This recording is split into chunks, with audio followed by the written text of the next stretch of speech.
دیکھیے بر عظیم پاک و ہند کے ضمن میں سب سے پہلے تو دو بدقسمتیوں کو نوٹ کر لیجیے۔ پہلی بدقسمتی یہ کہ یہ بر عظیم دور نبوت کی سعادتوں سے محروم رہا۔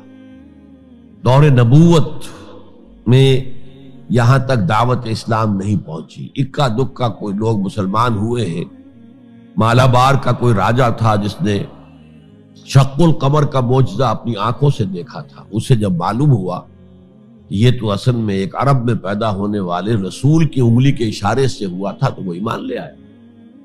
لیکن یہ آئسولیٹڈ واقعات ہیں، بحیثیت مجموعی بر عظیم پاک و ہند دور نبوت کی برکات سے محروم رہا۔ پھر یہ کہ دور خلافت راشدہ کی برکات سے بھی محروم رہا۔ یہاں اسلام کسی قابل ذکر حیثیت میں آیا ہے دور بنی امیہ میں، وہ بھی کسی دعوت و تبلیغ کے مثبت مقصد کے لیے نہیں، بلکہ ایک انتقام اور بدلے کے لیے کہ کچھ مسلمان تاجروں کا ایک بحری قافلہ جو سرندیپ سے لنکا سے جا رہا تھا عرب کی طرف، اسے یہاں کراچی کے قریب اسے یہاں کے سندھی ڈاکوؤں نے لوٹ لیا۔ اس پر مطالبہ آیا اسلامی مسلمان حکومت کی طرف سے، وہ ملوکیت تھی، اب وہ اسلامی حکومت اس معنی میں نہیں رہی تھی جس معنی میں کہ خلافت راشدہ اسلامی حکومت تھی کہ جو قیدی ہے تمہارے پاس رہا کرو اور کمپنسیٹ کرو جو بھی نقصان یہاں ان مسلمان تاجروں کا ہوا ہے۔ جب اس کے جواب میں بالکل منفی رد عمل موصول ہوا تو پھر چڑھائی کا فیصلہ کیا گیا، گویا کہ یہ ایک سزا دینے کی ایک مہم تھی۔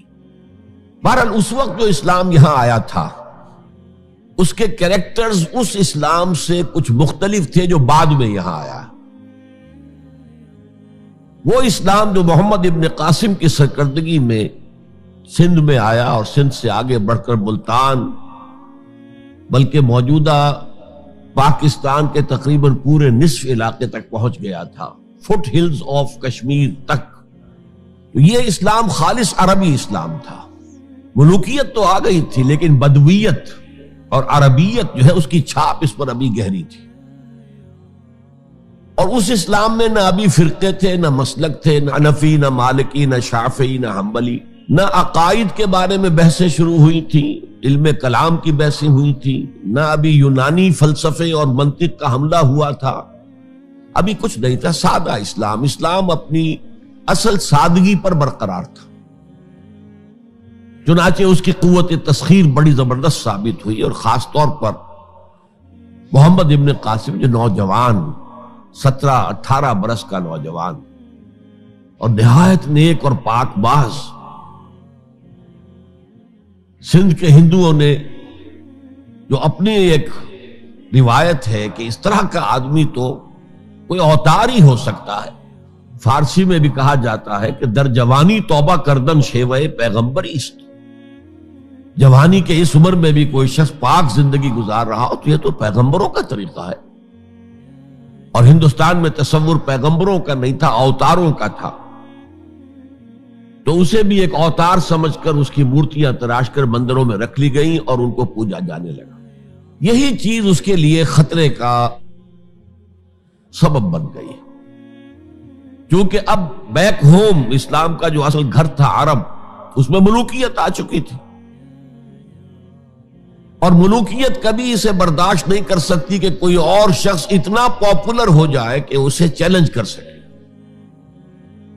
لہذا محمد بن قاسم کو بلایا گیا اور شہید کر دیا گیا۔ اب اس کے بعد ظاہر بات ہے کہ وہ اسلام ریسیڈ کرنا شروع ہوا، واپس آنا شروع ہوا، اس کے کچھ اثرات اس علاقے میں رہ گئے، لیکن اسلام کی واپسی ہو گئی۔ یہ اسلام کا پہلا ورود تھا بر عظیم کی سرزمین پر۔ اس کے بعد اسلام آیا ہے 300 برس بعد، اور اب یوں آیا ہے شمال مغربی سرحدی صوبے میں جو درے ہیں کوہ سلیمان میں، کوہ ہندو کش اور کوہ سلیمان میں، درہ خیبر ہے، درہ ٹوچی ہے، درہ گومل ہے، درہ بولان ہے، یہاں سے آنا شروع۔ اس اسلام کی خصوصیات کچھ اور تھی۔ ان 300 سالوں میں فقہی مسالک بھی پیدا ہو چکے تھے، حنفی، مالکی، شافعی، حنبلی، ان کے درمیان اختلافات بھی تھے، بحثیں بھی تھی، مناظرے بھی تھے۔ دوسرے ایک خاص جو ہے تصوف کا فن جو ہے وہ بہت ترقی کر چکا تھا، اور اس میں اکثر و بیشتر وحدت الوجود کا تصور اس کی بنیاد میں موجود تھا۔ تیسری بات یہ نوٹ کیجئے کہ یہاں جو لوگ آئے وہ سب حنفی تھے، اور یہ ترک قبائل ہی تھے در حقیقت، اور ترکوں میں سے بھی غلام لوگ تھے، اسی لیے پہلا خاندان مسلمانوں کا یہاں خاندان غلامان کہلاتا ہے۔ ترک غلام تھے یہ، جو اپنی ذاتی صلاحیت اور اپنی استعداد کی بنا پر ترقی کرتے کرتے بادشاہت کے مقام تک پہنچے۔ عالم اسلام میں اس وقت 2 عظیم جگہوں پر غلاموں کی حکومت تھی، اور اس سے اندازہ ہو سکتا ہے کہ اسلام میں غلاموں کا فیوچر کتنا روشن ہے۔ ممالک، مملوک، یہ مصر میں حکمران تھے، وہ بھی غلام تھے۔